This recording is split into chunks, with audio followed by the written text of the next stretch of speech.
Dear students, in today's topic, I'm taking this topic of structure, shape, and reactivity of the organic molecules या compounds. देखिए भाई, यानी कि we are going to study the reaction intermediates in the next topic, but before that, we are taking here the reagents involved in the reactions, organic reaction. That is, we know that in organic chemistry we come across the numerous reactions which organic compounds undergo. That is, क्या कहने का मतलब है कि हम organic chemistry में जाहिर है, जैसा हमने कहा कि ये ब्रांच ही केमिस्ट्री की ऐसी है जिसमें हम कार्बन से रिलेटेड कंपाउंड्स की जो रिएक्शंस हैं, स्ट्रक्चर्स हैं, उनकी प्रॉपर्टीज़ हैं, उनको सारे को डिस्कस करते हुए, ठीक है, कार्बन से रिलेटेड ही सारे कंपाउंड जो है। अदर एटम्स आ सकते हैं उसमें, हीट्रो एटम जैसे अल्कोहल बन गए, तो एक या दो एटम इन्वॉल्व होने का नहीं, लेकिन mostly the carbon compounds means they are containing carbon and hydrogen as the main elements, ठीक है, दो ही रहते हैं उसमें, तो हाइड्रोकार्बन भी बोलते हैं। लेकिन जब हीट्रोएटम आ जाता है तो हमारे पास जैसे अल्कोहल्स या और दूसरे कोई ऑक्सीजन की वजह से ही, इन्वॉल्वमेंट की वजह से कार्बोनिल कंपाउंड्स, तो दूसरे हमारे पास एल्डिहाइड्स जिसमें दो आ जाए, है ना, कार्बोनिल कंपाउंड में भी that covers aldehydes and ketones, ठीक है। या फिर हमारे पास और आ जाते हैं, एस्टर्स आ जाते हैं। तो ये सारे जब हीट्रो एटम की इन्वॉल्वमेंट हो जाती है इसमें, तो हमारे पास दूसरे कंपाउंड्स भी की फॉर्मेशन हो जाती है। पर इन सब के स्ट्रक्चर्स, इन सब की रिएक्शंस, इन सब के शेप्स क्या हैं, क्या प्रॉपर्टीज़ हैं, कैसे ये बनते हैं, वो सारे की स्टडी करने के लिए हमें जो कुछ टर्मिनोलॉजी की ज़रूरत पड़ती है, ठीक है, दैट इन्वॉल्व्स ये वाले, तो उसके स्टडी करने के लिए जो चाहिए हमें वो है क्या क्या भाई, जो क्या रिएजेंट्स क्या है, इसके बीच में क्या अटैकिंग रिएजेंट है, कौन सा इसका सबस्ट्रेट है, ये जो बीच में हम इसकी टर्मिनोलॉजी यूज करेंगे उसके बारे में मैं इस वाले लेक्चर में बता रहा हूँ। सो स्टूडेंट भाई, so in order to study the structure, shape and reactivity of organic molecules, here are few aspects of the organic chemistry which are studied as, देखिए भाई, first is nature of the reagents, कि जो reagents involved हैं उनका nature क्या है, clear? So for whenever two substances react together, one of the substance is regarded as the attacking reagent, ठीक है, and the while other as the substrate। जब भी दो और कंपाउंड्स के बीच में एक, देखे भाई, रिएक्शन तो दो के बीच में ही होगी जब ये आपस में टकराएंगे, ठीक है ना, तो दो कंपाउंड हम जब लेंगे तो वो कहता है कि जब इन दो के बीच में जब रिएक्शन होगी तो उनमें से भी एक को हम जो नाम देते हैं, एक को बोलते हैं अटैकिंग रिएजेंट और एक को बोलते हैं substrate. So and that results in the formation of the products, और जो बनते हैं उससे कंपाउंड्स उनको हम प्रोडक्ट्स कहते हैं, क्लियर, ठीक है। तो ये हमारे पास पहले बेसिक रिएक्शन है। क्या कहा हमने कि दो कंपाउंड जब आपस में टकराएंगे, आपस में रिएक्ट करेंगे तो फॉर्मेशन ऑफ प्रोडक्ट्स होंगी, लेकिन इन दो जो हमने रिएक्टेंट्स लिए इसमें से एक रिएक्टेंट को हम सबस्ट्रेट बोलते हैं और दूसरे को क्या अटैकिंग रिएजेंट बोलते हैं। Problem is which one of the compound is known as the substrate and which one of them is known as attacking reagent, ठीक है। अब इनमें से हमारे को आया कि किसको हम अटैकिंग रिएजेंट बोले और किसको हम सबस्ट्रेट बोले भी, ठीक है। तो however there are certain conventions which are generally followed in the organic reactions and I am taking them one by one, ठीक है। तो क्या कहा भाई, ऑर्गेनिक केमिस्ट्री में जब ये रिएक्शंस होती हैं तो वहाँ पे कुछ एक कन्वेंशन मीन्स एक तयशुदा मानक मान लिए गए हैं जिनके अकॉर्डिंग हम एक को रिएक्टेंट तो दोनों ही हैं, एक को हम सबस्ट्रेट और एक को अटैकिंग रिएजेंट बोलेंगे। देखिए जरा, पहला जो मानक है, पहला जो स्टैंडर्ड जो हमने माना, पहला जो हमने कन्वेंशनल जो रूल्स बनाए, उसमें क्या था? In a reaction between organic compound, ठीक है, and the inorganic compound, in a reaction between organic compound and inorganic compound, the organic compound is taken as the substrate and the inorganic compound is taken as attacking reagent। ठीक है, जैसे for example if we take this ethyl iodide C2H5I, ठीक है, ethyl iodide plus this aqueous KOH, potassium की reaction, ethyl iodide is organic compound, this is KOH is aqueous KOH। Aqueous KOH का मतलब वो potassium hydroxide जो एक inorganic compound है, जिसको एक्वस का मतलब पानी में घोल के बनाया गया है ना। तो इसके साथ रिएक्शन कराएं तो एक इनऑर्गेनिक कंपाउंड है यहाँ पे KOH, so here KOH aqueous KOH solution will act as attacking reagent. क्या कहा हमने कि इनऑर्गेनिक जो कंपाउंड होगा उसको हम अटैकिंग रिएजेंट मानेंगे और ऑर्गेनिक को सबस्ट्रेट मानेंगे। तो here KOH will act as attacking reagent and this ethyl iodide will be taken as substrate and product will be, वो जाहिर सी बात है आपको I हट जाएगा, यहाँ से OH लगेगा इसमें, तो formation of alcohol and potassium iodide formation takes place. तो ये प्रोडक्ट्स है ना। तो दो रिएक्टेंट के लिए हमने डिफाइन करने के लिए ये रूल बनाए हैं कि किस रिएक्टेंट को हम सबस्ट्रेट बोलें और किसको अटैकिंग रिएजेंट। तो क्या कन्वेंशन था पहला कि यदि रिएक्शन एक इनऑर्गेनिक कंपाउंड और एक ऑर्गेनिक कंपाउंड के बीच में है तो जो इनऑर्गेनिक कंपाउंड उसको हम अटैकिंग रिएजेंट बोलेंगे और जो दूसरा है ऑर्गेनिक कंपाउंड उसको हम सबस्ट्रेट बोलेंगे। ठीक है, तो ये था भाई पहला convention. Second convention, in reaction between two organic compounds, अब आई केस, इस केस में दोनों के दोनों ही ऑर्गेनिक कंपाउंड है। When the reaction is taking place between two organic compounds, then the compound which supplies the carbon atom to the formation of the carbon, किसके लिए भाई? Carbon which supplies the carbon atom to form the bond between carbon atom and the heteroatom, carbon atom and the heteroatom, ठीक है, is known as substrate and other as attacking reagent।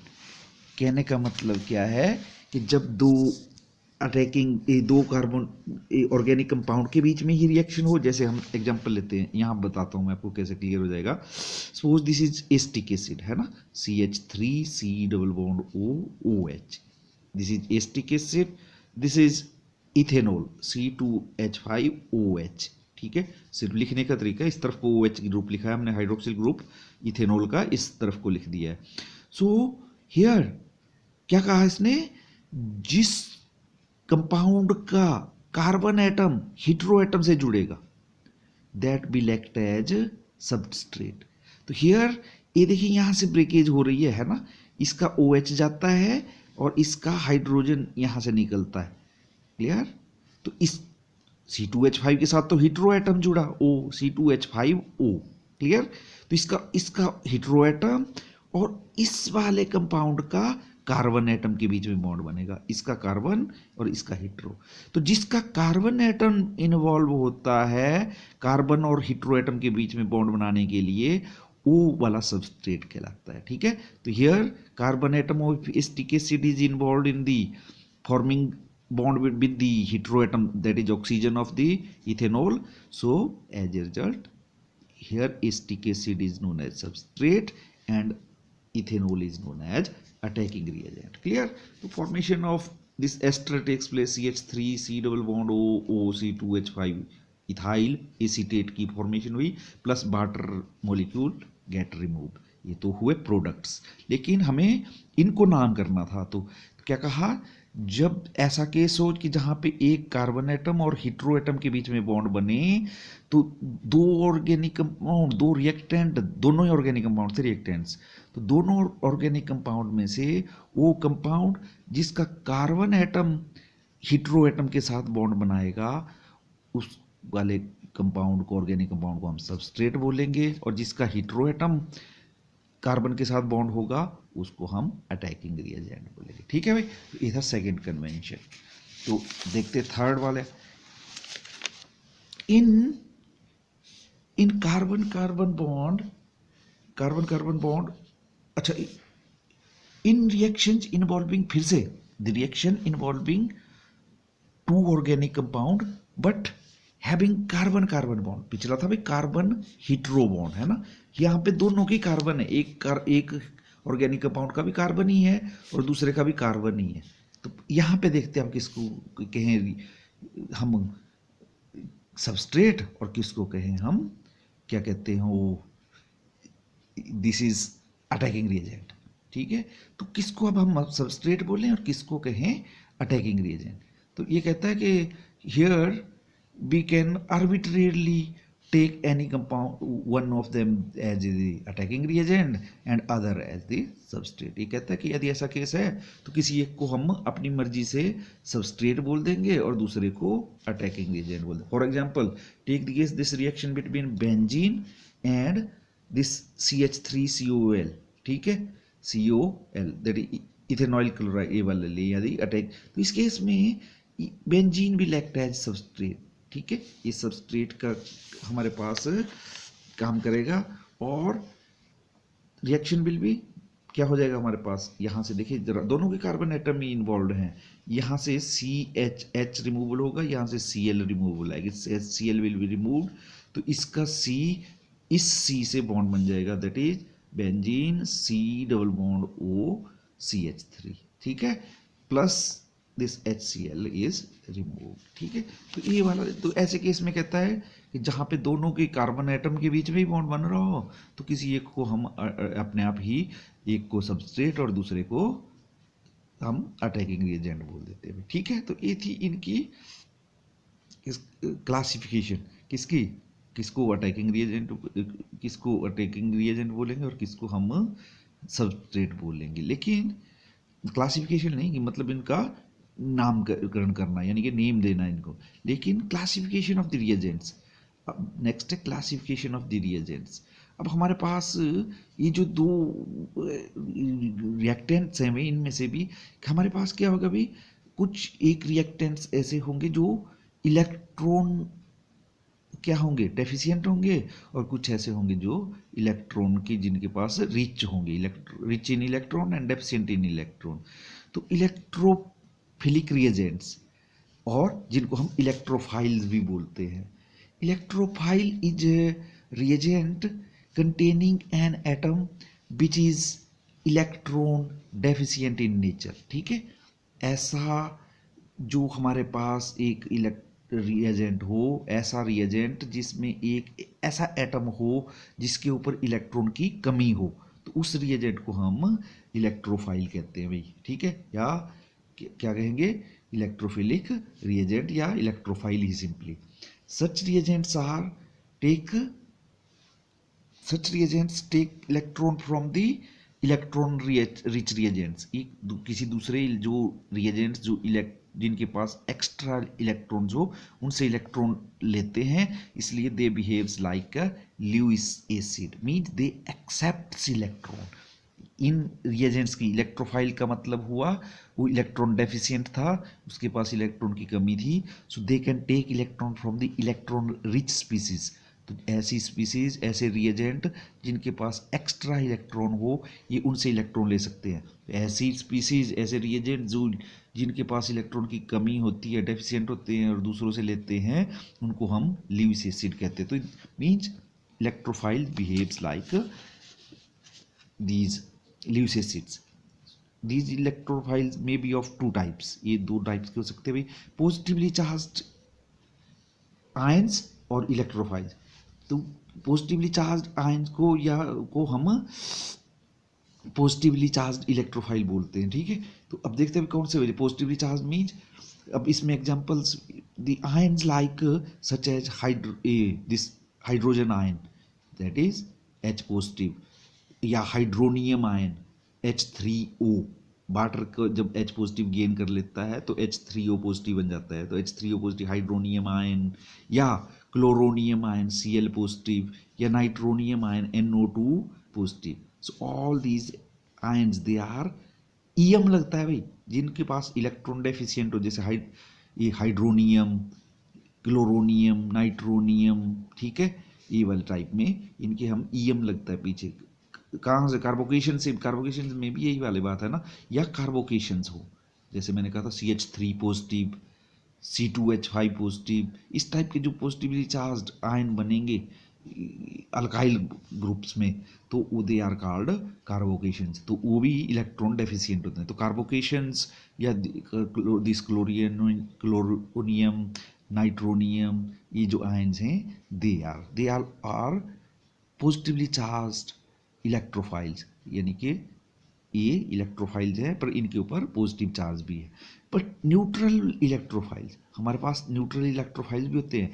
These electrophiles are also deficient in electron but they don't have charge on them, इनके ऊपर charge नहीं होता, जैसे AlCl3 aluminium chloride, या FeCl3 ferric chloride, या BF3, ठीक है, boron trifluoride, या कार्बीन्स, जैसे वहाँ पे कार्बोनियम आयन जो हम कार्बोकेशंस हमने लिए थे वो आगे पॉजिटिवली चार्ज, वो भी इलेक्ट्रोफाइल है।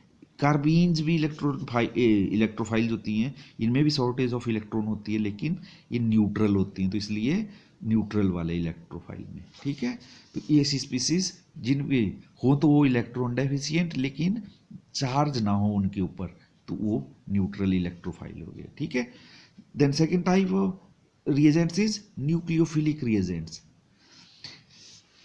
Nucleophilic reagents are the reagents containing an atom having unshared or the lone pair of the electrons, जिनके पास या तो अनशेयर्ड इलेक्ट्रॉन पेयर हो या ये जो हमने कहा लोन पेयर ऑफ इलेक्ट्रॉन हो, जिनके पास ऐसे एक्स्ट्रा इलेक्ट्रॉन हो जिनको वो डोनेट कर सकें, they are called nucleophiles. So जैसे हमने कहा था इनके पास एक्स्ट्रा इलेक्ट्रॉन होंगे, so nucleophiles are act as Lewis base, तो ये क्योंकि उन इलेक्ट्रॉन को डोनेट कर सकते हैं, so they act as Lewis base. So nucleophiles are also of the two types. ये न्यूक्लियोफाइल जो होते हैं भाई, ये भी सेम लाइन पे दो टाइप के हो जाएंगे, कौन कौन से? So nucleophile will be also of the negative, nucleophile हैं विच कैन डोनेट इलेक्ट्रॉन्स, तो means they are having excess of electrons, means negatively, तो ये एक तो कैसे होंगे नेगेटिवली चार्ज न्यूक्लियोफाइल, देखिए भाई वहाँ शॉर्टेज थी तो इसलिए पॉजिटिवली चार्ज थे, है ना, पॉजिटिवली चार्ज इलेक्ट्रोफाइल, लेकिन यहाँ पे है नेगेटिवली चार्ज एक्सेस से, तो इसलिए नेगेटिवली चार्ज न्यूक्लियोफाइल। अब नेगेटिवली चार्ज न्यूक्लियोफाइल में we can take the example of the ions like this hydroxyl ion, OH negative ion, है ना।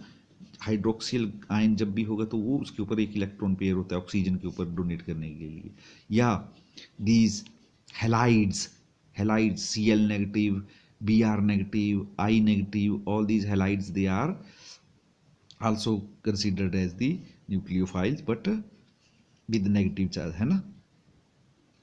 then alkoxide ion OR negative, ठीक है, और साइनाइड्स CN नेगेटिव एटसेट्रा, और भी बहुत से नेगेटिव हो सकते हैं, है ना, नेगेटिव चार्ज वाले, लेकिन ये मेनली जो कैसे जिनके ऊपर नेगेटिव चार्ज हो। देन न्यूट्रल न्यूक्लियोफाइल्स, अब न्यूट्रल न्यूक्लियोफाइल्स हम लेते हैं।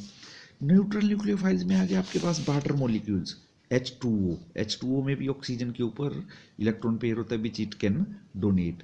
अमोनिया के भी नाइट्रोजन के ऊपर NH3 होता है। एमीन्स भी आ सकती हैं इसमें, है ना, RNH2 NR या प्राइमरी सेकेंडरी जो भी आती हैं। सो NH2 अमोनिया आ गया, अमोनिया के ऊपर इलेक्ट्रॉन पेयर होता है, so it's neutral. ROH alcohol के भी ऑक्सीजन के ऊपर इलेक्ट्रॉन पेयर होता है विच इट कैन डोनेट। तो ये सारे जो हमारे पास कंपाउंड्स है ये वाले न्यूट्रल हैं, ठीक है। So these are the example of the neutral nucleophiles. तो ये थे भाई हमारे पास जो रिएक्शन में, हमारे जो रिएक्शन इंटरमीडिएट्स में, या ये जो हमारे आगे चल के हम रिएक्शंस लेंगे उसमें आप जानते ही हैं रिएक्टेंट्स होते हैं, प्रोडक्ट्स होते हैं, जैसे हमने कहा। तो प्रोडक्ट्स में से कौन सा सब, किसको हम सबस्ट्रेट बोल सकते हैं, किसको हम अटैकिंग रिएजेंट बोल सकते हैं, या कौन सा जो उनमें से अटैक, कौन सा न्यूक्लियोफिलिक रिएक्शंस के आगे टाइप्स होंगे भाई, electrophilic substitution reaction, nucleophilic substitution reactions. तो वहाँ के लिए आपको इलेक्ट्रोफाइल क्या है, न्यूक्लियोफाइल क्या है, ये सारे इन रिएजेंट्स की इस वाले लेक्चर में हमने ये इंफॉर्मेशन ली है। तो मैं अब इस लेक्चर को क्लोज कर रहा हूँ। नेक्स्ट वाले में हम अब रिएक्शन इंटरमीडिएट स्टार्ट करेंगे, दैट इज कार्बोकेशंस, कार्बीन्स, ये जो वाले थे, है ना। तो वो नेक्स्ट में हम स्टार्ट कर देंगे। So that's all about in